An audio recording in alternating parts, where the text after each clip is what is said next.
25 So it's late, inches. and Bo's out here talking about car stereo equipment, and we've been playing with pistols and checking out. We've been checking out stuff. Say hi, Bo. Hi. Okay, so we've been playing with pistols a little bit out here, mainly just Bo and I, and having a little bit of father-son time, I suppose you could say. And it's after 11. Oh yeah, it's 11:30. But now I carried. I want to do a little gun review. I've never done a firearm review. I'm not going to include the K-Nick. It's on a whole different level, whole different purpose, whole different everything altogether. I like the K-Nick, but there's no reason for me to discuss my K-Nick right now. The Rival S. It's a sweet shooting firearm. Thing's awesome. It's big too. But we're going to talk about CCW, EDC stuff. So right here, I've got the Taurus GX4, which I'll tell you why I bought that in a little bit. You gotta disregard my old crappy Cerakote job here. It was really cool when I was done with it, but it's wore off. I carried that gun a lot. And then here we've got the Shield Plus. So the thing with, I'm going to rest that against my glass of water. Okay. The GX4 is a pretty simple firearm. It's easy to break down. They send you, when you purchase the Taurus, and I don't know if any of the other model Taurus have it, but the GX4, right here on the side, you've got this little slotted pen, which turns. There is a lock and an unlock sign on there. You probably can't see, but they send you this really cool little keychain screwdriver. It's shaped like the firearm, so you can use that just to break that down, slide the slide off. Let me whip out my needle nose that I rammed into my finger yesterday. See that? Them little bad boys there went right. Yeah, that was bad. It didn't hurt. It's a little sore now, but I was kind of shocked. I was a little shocked. There's Jameson. Hi, Jameson. Daddy's having fun right now. I'm doing a gun review. So with the Taurus, try to remember, I haven't broken this down for a while. Close the action. She's empty, no mag. Turn this counterclockwise to, right there we go, to the, I don't know if you can see the unlock. There's an unlock right there. I know it's empty. Firearm safety is important. Yeah, it's empty. So pull the trigger. I locked it. There. Slides right off. Standard. See now, one thing about the Taurus GX4 that's kind of cool, and it was a selling point for me. The slide rails right here, they're full stainless steel slide rails, so it's not just a couple little pieces. You can see how long those are. Okay, so when I bought this, I don't know, it's been 3-4 years ago or something. I went in to Rural King. I had a buddy that worked in the gun barn, and I was looking at a SIG P365. That's what I told him I was looking for a SIG P365. I'm going to show you something though. This is back together. Okay, empty, obviously no mag. So squeeze. If you over tighten this lock, watch the muzzle. Not the muzzle, but see that pops out down there. All right, so the bar pops out. So you got to watch that. So I was looking at P365s. My buddy Danny, who just passed away from cancer a couple months back, he was working in there. I told him what I was looking for, and he asked me if I heard about the P365, and I said no. And I'd owned a couple Tauruses. I had a Judge. I forget what else I had. I never had a G2 or a G3 until really recently. And I only had it briefly. I had a G3. It was really nice. But he asked me if I heard of the GX4, and I told him I had not. He told me it was Guns and Ammo's firearm of the year, so he told me that I should do some research. They improved it. Taurus removed from the G3 to the GX4. They removed, it was something like 60 some parts, and then they put the full stainless steel slide rails in there. They insanely upgraded the trigger on it.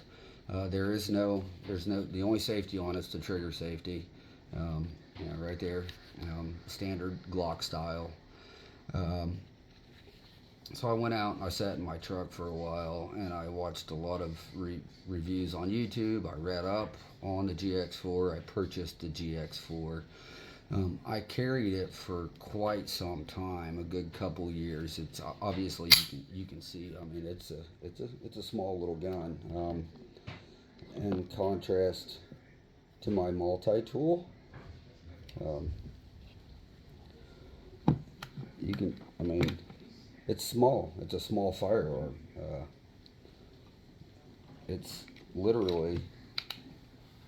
I mean, it's an 8 to 3/16 inch thicker than my multi-tool, and it's just a standard Leatherman. Nothing big at all. So I purchased that. I carried it. I really liked it. The trigger, it's like a 5.5 to 6 pound trigger. I've never measured the trigger pull on it. It's got it's a nice. Okay. I get paranoid over that. I don't care how many times I clear a firearm. I'm going to clear it before I pull the trigger. So the trigger, right there, and then it's a little difficult. I mean, it's not hard. Like I said, it's 5.5 to 6, somewhere around 6 pounds. It's not real ideal. The reset is pretty short. Audible. Hi, Willa. So there was the reset. So right there, that's what you got. This one, it's not the Toro. It doesn't have the plate notch in the top. So you have what you have here. It does have steel sights on it, and I think they're interchangeable with Glock sights. I'm pretty sure they are. This, I forget what I paid for mine. There's high bow. See your elbow right there. That's what I call bow in Spanish. Elbow. That's his name in Spanish. Elbow. What? I just looked up the price on these, and at Rural King RK Guns, they're $284. Elbow, $284. Something like that. So, I forget how many mags it came with. I think it was 2. The other one's in my van or something, I believe. 2 11-round mags, so you got 11 plus 1. So, right there is the Taurus. It's not a bad shooting gun. It really isn't. I don't think I've put 1,000 rounds through it, but I've put a few rounds through this. Never had a problem with it. I've shot a lot of different ammo through it. It's got the serrated slide at the front. If you're one of the guys that likes to grab that up there, and a lot of guys like the rack from the front. They find it easier, and I've been studying a lot and watching a lot and learning a lot. I know a lot of competition shooters, which you're not going to shoot this in a competition, but they like to grab the front. They say it's easier. It does have a steel slide or steel rear side on it, so I just showed Bo over on a hidden piece of wood in our kitchen, a shelf. Which is nothing pretty, and I don't have to worry about damaging it, but I showed him with the steel slide. You can just, rack that bad boy on a steel slide. So 11 plus 1 in the GX4. Easy breakdown, pretty good internals on it. I put quite a bit around. I mean, you can see I didn't do a real crappy job on a Cerakote, but you can see the holster wear. I mean, this is all holster wear. I carried this gun a lot, and it is small. So on to the Shield Plus. Okay, the longer and the more I shoot, the bigger fan I'm becoming of M&P stuff. I have a few of the MMPs now. I've got the Shield Plus. I've got the MMP. Oh, there's my wife. I'm doing a Facebook or a video review of firearms right now. She was not expecting that. So I got the MMP AR and the pistol with the 10-inch barrel, and there's Willa. And my tea's over there ready, so just so you know, don't steal my tea. I got the MMP-12 with the MMP-12, the bullpup twin. It's got the twin tube on it. It's pretty cool. It holds 23 mini shells. But this, I didn't actually understand how nice of a gun this was until the other night when I was watching reviews on it. And, hi.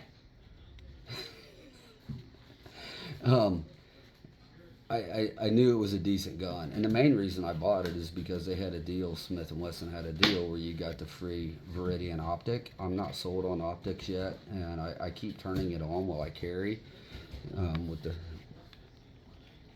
button over here on the left hand side. It keeps hitting something in my holster. I don't know what it's hitting, but I keep killing batteries. The trigger, obviously Glock style trigger. This does have an external safety on it. Right here. I hate it. I don't use it. There's no easy way for me to use that with my thumb so it stays off. The trigger is about 2 pounds lighter than this trigger. The gun is significantly light. I actually never noticed how much lighter they were. This MMP was until now. Extremely similar in size. The MMP is, a quarter inch, maybe 3/8 longer. It's hard to see the height because I can't set it down, but you can see that way they're pretty similar this way. The MMP breaks down quite easily. Lock the slide back, lever over here front, that slides down, unlock the slide, pull the trigger, comes off. See, the slide rails on this, which you got, in contrast to the Taurus, you got a little slice of side rail here, or slide rail there, and then in the back here as well. And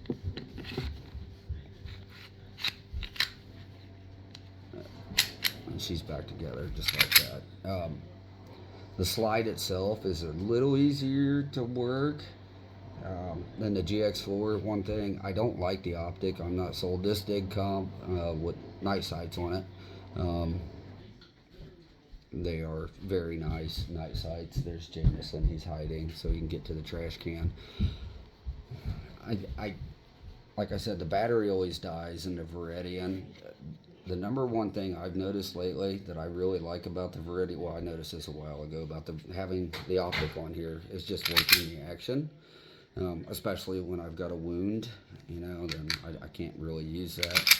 And I discovered last night, and I got in a little bit of trouble watching reviews and messing with this in bed, that I can actually take it with that optic and I can rack it with one hand. And Bo realized a little bit ago he can do the same thing.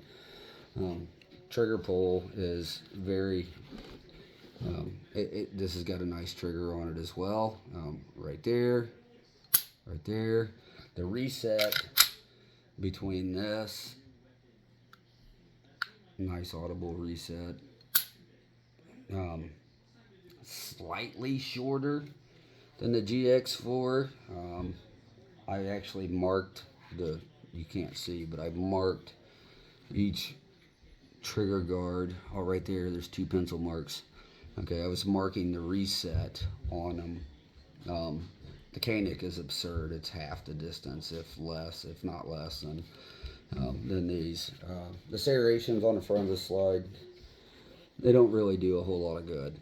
You can't really grab that, and I'm not really using the serrations there. I'm just using my strength.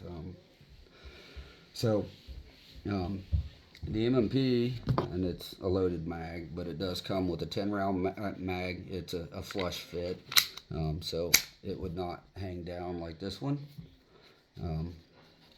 That's the 13 round mag. So, you know, this one, the sights are significantly nicer. The capacity is much better. Obviously, I mean, you get 2 more rounds. 2 more rounds is pretty good for firearm. I mean, they're almost the exact same size gun. So you get 2 more rounds with the Smith. You got the optic. The price difference is around 150 to 160 bucks. I just looked. This one was at 384. This one here is 320 or 427. Both, I would rely on both. I've shot this one enough to know, and I've shot this one a bit, but not as much as the Taurus. Something else. I've been studying, and not really studying, but I've been watching a lot of videos on recoil control and so forth. And so I was taught, my father shot a lot. He shot a lot. He was a firearms instructor and so forth. You know, I was taught your standard old school. Let me turn my phone. You know, get this in here, nice and seated. 3 fingers here. And then wrap this hand around underneath the trigger guard and total, and then like so. This is what I was taught. What I have learned after watching these guys, and I'm going to practice a whole lot more, watching these fellas, PewView and a Honest Outlaw. Honest Outlaw does it different than PewView, and I mainly watch this watching PewView and his technique with his shooting. He's extremely fast. The guy is extremely fast. The only benefit that I can see, okay, so PewView, I don't know the guy's real name. I didn't even know he had a website until a little bit ago. I looked it up. I just watch him on YouTube. So instead of your standard, you know, age-old method and technique of this, what he does and what I've started doing, and I did it mainly because of the way that the Koenig is set up. The trigger guard on the Koenig is, instead of seating the index finger underneath the trigger guard, I started moving it up here. You get more back and down pressure, and you get more weight up at the top of the firearm when you're shooting. That helps significantly with recoil. He's got a couple PewView, P-E-W-V-I-E-W on YouTube. He's got a couple videos on that. It's amazing. You can see the massive difference of muzzle raise when he's firing. So, aside from price, you know, you're 150 bucks. 150 bucks difference. Heavier, not as much ammo, lighter, more rounds. It would probably equal out if both guns were fully loaded. You know, 13, 14 in this one, 12 in this one. I don't know if that's going to quite equal out the weight difference or not. You know, this one's optic ready. This one is not optic ready. So you're 150, 160 bucks different. But with that difference in firing style for the muzzle control, the front of this trigger guard here, you know, you can see it just curves on downward. So holding, I haven't really fired this much like that. I haven't shot this firearm that much. I've shot it enough to know it's reliable and that I can hit something if I need to hit something. I don't even think I've dialed the optic in on it because the optic just dies. I'm not convinced of optics yet, aside from that benefit right there. It's really like that. So the trigger guard, compared to, I mean, you can see, let me see. Here. See the difference in the designs of the trigger guard. So this one's round, you know, and it slopes back down and towards the shooter.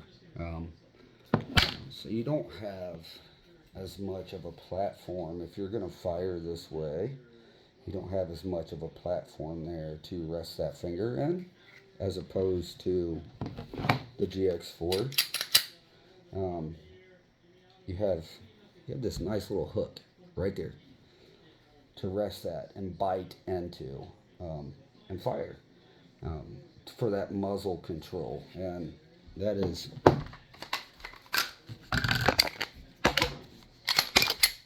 so. This is a significantly. I mean, obviously, you can see the difference in the size here. I fired this once, holding it like this. It was awesome. It was awesome. I was shooting in the dark. I had an LED headlight on. The ground was covered in snow. I was shooting a black can, and I was just destroying it in the dark at about 60 feet. There's much more control when you're firing this way, so that's something to think about when you do buy, if you do buy a concealed carry. Both of these are small enough. If it weren't for the optic, I could literally stick them in my pocket. $150, $160 difference. If I had to do it all over again, I think I would still buy a Taurus. And they've made some changes with the Taurus design, mainly with the rail up here now, and you can get the Toro with the optics cut out, but like I said, it's late. They both break down really easily. So $150, $160. You know, I'd still own one of these. Actually, my oldest boy has been tasked. He carries this unloaded in a holster when he's home. He's supposed to be doing that quite frequently. Sometimes he doesn't, and I've gotten on him about that. I just want him to be used to carrying a firearm every day around the house, because eventually I'm going to have him start carrying it loaded and chambered.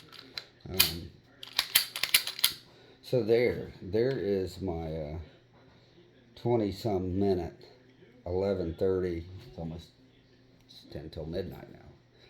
And the only people, well, let's see. Hey Jay, say hi. Hi. Hey Thaddeus, say hi. Yeah, we just got Milwaukee tools all over the place and DeWalt tools all over the place, and you know, whatever. I don't know. I might do. I don't know. I kind of enjoy doing this. I'm learning a lot lately about. I've always been a gun person. I haven't really taken the time to like study and like mess with them and, you know, check out the differences in them, and just play with them. I might start doing that.